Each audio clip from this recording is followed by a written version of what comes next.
A woman in rescue is breathing a sigh of relief after her mother fled the war in Ukraine. ABC 10's Jay Kim has her incredible story of escape and survival.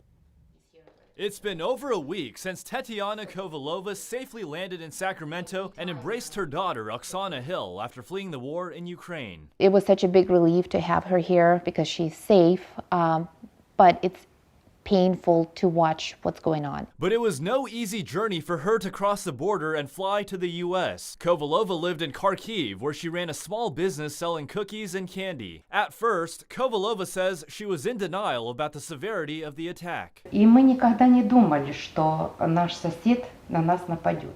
We never thought that our neighbor would attack us. Until the very last moment, we refused to believe it. Hill watched the situation unfold nearly half a world away and could hardly sleep or eat. She urged her mother to escape the country before things escalated further, and she eventually did, just in time. And by the time I got ready to go, I was leaving while they were bombing and shelling the city. Kovalova was able to seek shelter in the basement of an apartment where she spent the night. The next day, she boarded an evacuation train and fled from Kyiv, only gathering a few items and leaving life as she knew it behind. There were a lot of people in train cars. Everyone was helping, everyone was sharing food and water. Along the treacherous journey, the train made a stop in Kyiv. It was pulled under a bridge as gunshots rang out and bombs flew overhead. At one point, there was no electricity in Kyiv, so we had to stop and just stay there. It took many additional stops and over 24 hours in total before making it to Uzhgorod near the Slovakia border. Kovalova says the trip was so treacherous, she wasn't sure she'd survive. While we were waiting, a woman passed in one of the buses. She had a heart attack. A lot of men from eastern Ukraine are taking their wives and their children, their families, to western Ukraine because it's a little bit safer there now.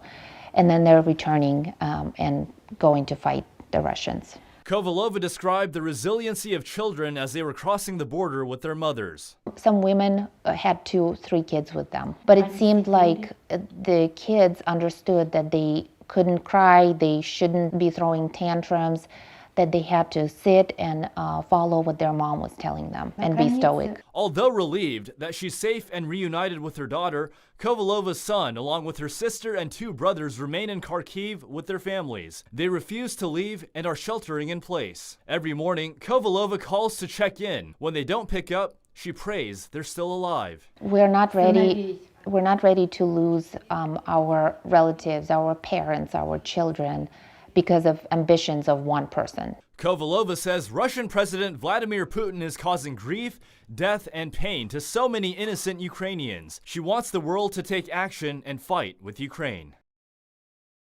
To see the full interview with Tetiana, head to ABC 10's YouTube page.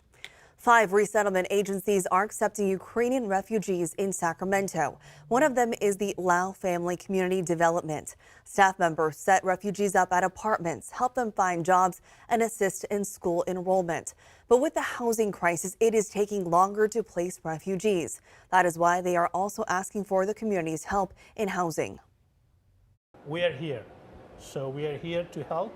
And we are ready, so it doesn't matter. Day and night, staff were busy and they were working, but we just work with our staff, we give time, we sit with them, and we make them ready to be prepared for the people that they need help. The agency is accepting money, household items, food, and clothing donations. You can stop by the Lao Family Community Development Office if you would like to drop off items. And don't forget, if you would like to help those in Ukraine, we have verified charities listed on our website, abc10.com/links.